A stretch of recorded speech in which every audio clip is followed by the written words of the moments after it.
La Bible nous dit que Dieu va chasser Adam du jardin d'Éden. Et par un seul homme, le péché est entré dans le monde. La condamnation est entrée dans le monde. Et par un seul homme, la Bible nous dit également que Jésus de Nazareth, le Dieu véritable, est venu donner la vie aux hommes. La Bible nous dit qu'il a plu à Dieu de venir sauver les hommes. Alors ce soir, je ne viens pas te parler d'une dénomination. Ce soir, je ne viens pas te parler d'une religion quelconque. Ce soir, je ne viens pas te parler d'un bishop. Je ne viens pas te parler d'un imam. Ce soir, je ne viens pas te parler d'un prophète. Je ne viens pas te parler d'un marabout. Je ne viens pas te parler, n'est-ce pas, d'aucune autre dénomination qui se trouve au Sénégal. Je viens te parler de la personne de Yeshua, Jésus-Christ de Nazareth, le Dieu véritable. Ah oui, tu peux croire en l'homme et la science. Tu peux croire en tes marabouts. Tu peux croire à la religion musulmane.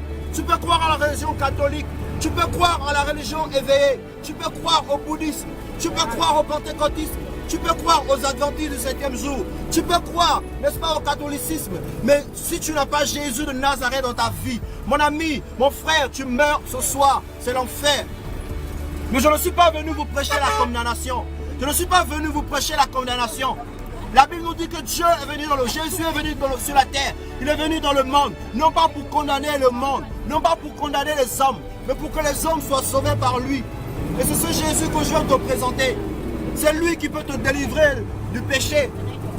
La Bible nous dit qu'il est le salut de l'humanité, que le salut a été manifesté en Jésus-Christ de Nazareth. Que si tu n'as pas Jésus, tu n'as pas la vie éternelle.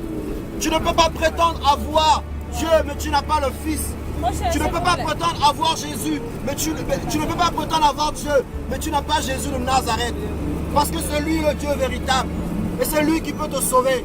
Celui qui peut te délivrer du maraboutage. Là où tu te trouves, tu as les gris-gris autour de tes reins. Tu as tellement confiance en tes gris-gris. Tu as tellement confiance en tes marabouts. Tu as tellement confiance en ta religion. Tu as tellement confiance en l'homme. Tu as tellement confiance à la science. Mais laisse-moi te dire que Jésus de Nazareth, le Dieu véritable, celui qui peut te donner la vie éternelle, celui qui peut te sauver. Alors ce soir, si tu n'as pas rencontré Jésus de Nazareth, celui que je te présente, celui qui sauve, celui qui délivre de la puissance du péché. Tu es dans la fornication, tu es dans la masturbation, dans la pornographie, tu es dans le mensonge, dans la haine, dans la colère, la jalousie. Et tu le sais, ce soir, tu n'arrives pas à te débarrasser de ton péché. Tu n'arrives pas à te débarrasser de ton péché. Tu es encore esclave de la masturbation. Tu es encore esclave de la pornographie. Tu es encore esclave des hommes. Tu es idolâtre des hommes. Mais Jésus veut te délivrer. Jésus peut te délivrer de la puissance du péché. La Bible nous dit que l'évangile est la puissance de Dieu pour le salut de quiconque croit.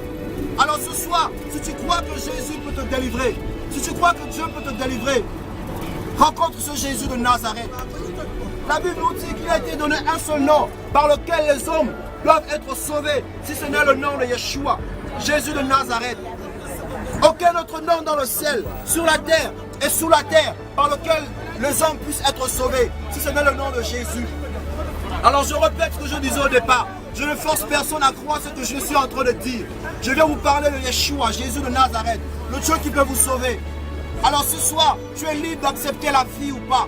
La Bible nous dit dans Deutéronome 15:15 que je mets devant vous la vie. Et je mets devant vous la vie et la bénédiction, la mort et la malédiction.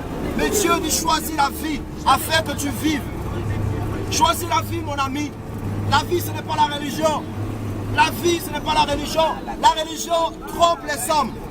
La religion, c'est le mensonge. La religion, c'est la fausseté. Jésus n'a pas laissé de religion. La Bible nous dit que la religion pure est sainte devant Dieu. C'est de se débarrasser de toute souillure du monde et d'assister les veuves et les orphelins. C'est ça la religion devant Dieu. Ce n'est pas une dénomination. Ce n'est pas un pasteur. Ce n'est pas un imam. Ce n'est pas un évêque. Ce n'est pas un bishop. Mais c'est Jésus de Nazareth, le Dieu véritable. Et c'est lui que je viens te parler. C'est de lui dont je viens te parler ce soir. Alors tu veux aller au ciel. Tu veux aller au ciel. Il y a un seul chemin. Il y a une seule vie. Il y a une seule vérité. Il n'y a pas deux vérités. Il n'y a pas deux chemins pour aller au ciel. Il n'y a pas deux vies. Oh mon ami, la Bible nous dit dans Hébreux 9, à partir du verset 27, c'est pourquoi il est réservé aux hommes de mourir une seule fois. Après vient la mort, après vient le jugement de Dieu. Alors ce soir, mon ami, tu n'as pas de vie. Je ne t'informe pas, je te rappelle que tu n'as pas de vie. Où passeras-tu l'éternité? Où passeras-tu l'éternité, mon ami? Après la mort, où passeras-tu l'éternité? La Bible nous parle de deux chemins. Or, ceux-là qui empruntaient le chemin large et la porte spacieuse mène à la perdition. Et ce chemin, c'est le chemin de l'iniquité. Ce chemin, c'est le chemin de la mort. Ce chemin, c'est le chemin du péché. C'est le chemin de Grigri où tu te trouves. C'est le chemin de l'esclavage, de l'idolâtrie des hommes où tu te trouves. Ce chemin, c'est le chemin de la pornographie. C'est le chemin de la masturbation, de la haine, de la colère. Regardez combien de fois les hommes sont en colère contre la vérité. Regardez combien de fois les hommes se manifestent quand on parle de la vérité. Si c'était un meeting politique, beaucoup devaient être chuis, beaucoup devaient écouter. Mais quand on parle de la vérité, quand on parle de Jésus, beaucoup sont dans le tumulte. Beaucoup sont en colère, beaucoup ont la haine qui monte dans le cœur. Quand on parle de la vérité, quand on parle des réalités des choses, regardez combien de fois l'iniquité accroît dans le monde. L'homosexualité est légalisée dans le monde. Pourquoi vous ne parlez pas? Regardez combien de fois le lesbianisme est légalisé dans le monde. Combien de fois les meurtres, les guerres, les soulèvements, les tribulations. Regardez combien le monde va mal. Mais quand on parle de la vérité, il y a un tumulte. Quand on parle de la vérité, beaucoup se manifestent. Beaucoup s'opposent à la vérité. Mais la Bible nous dit qu'il n'y a pas de puissance contre la vérité.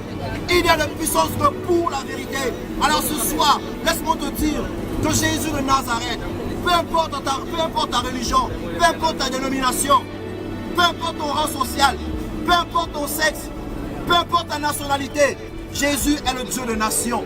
Et c'est lui qui peut te sauver. Tu ne peux pas prétendre avoir Dieu si tu n'as pas le Fils. Tu ne peux pas prétendre avoir le Père si tu n'as pas rencontré le Fils. Or le Fils c'est Jésus. Le Fils c'est Jésus. Et c'est ce Jésus que je te présente encore. Repentez-vous. Repentez-vous de votre péché. Repentez-vous de la masturbation. Repentez-vous de la pornographie. Repentez-vous de la haine, de la jalousie. Repentez-vous du manque de pardon. Jésus de Nazareth revient. C'est le temps de faire la paix avec Dieu. C'est le temps de faire la paix avec Dieu. C'est le temps de revenir à la vérité. La Bible nous dit, revenez à moi, je reviendrai à vous. Revenez à Dieu, il reviendra à vous. Peuple sénégalais et toutes les nationalités qui se trouvent dans le Sénégal, les Nigériens, les Congolais, les Togolais, les Béninois et toute autre nationalité, Jésus veut vous sauver.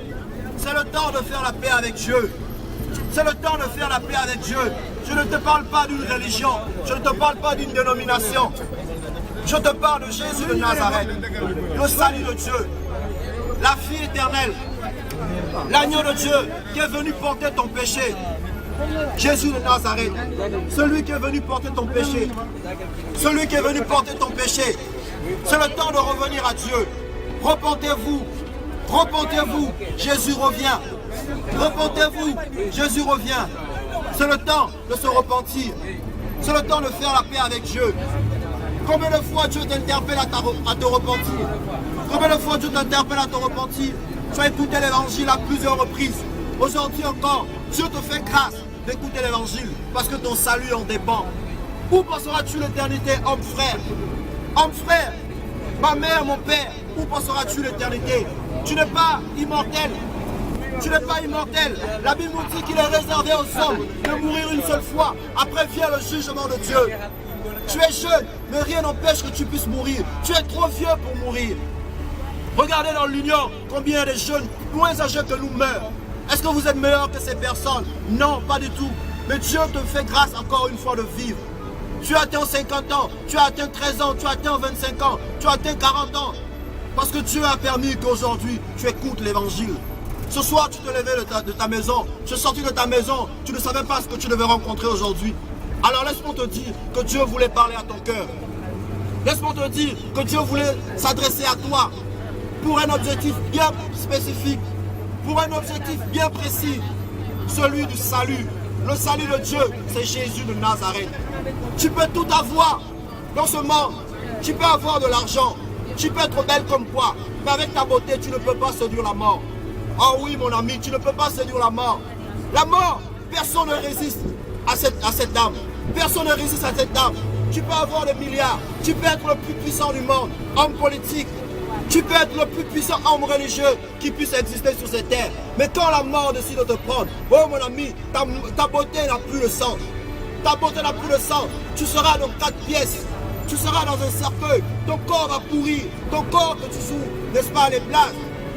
Ton corps, quand tu joues les blagues, mon ami, ton corps va pourrir. Ton corps va sentir. Les asticots vont le dévorer. Ta beauté va faner. Ce jour, tes amis vont t'oublier.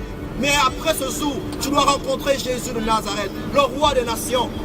La Bible nous dit, jeune homme, conduis-toi pendant le jour de ta jeunesse. Marche selon les désirs et les plaisirs de ton cœur. Mais sache qu'un jour, tu comparaîtras devant le roi, celui que tu as rejeté, Jésus-Christ de Nazareth, le Dieu de la Bible. Alors, je me répète une dernière fois, je ne demande pas à quelqu'un de croire en ce que je suis en train de dire. Je parle de Jésus de Nazareth. Si tu veux écouter, écoute-moi. Si tu veux te repentir, repens-toi. Si tu ne veux pas te repentir, tu es libre. Si tu ne veux pas m'écouter, tu es libre. Je suis pur de votre sang ce soir. Le jour où Jésus reviendra, tu ne diras pas, Seigneur, je ne savais pas. Tu as écouté ce jour, ce samedi, tu as écouté l'évangile. Que Jésus soit béni, que toute la gloire revienne à Jésus de Nazareth. Amen.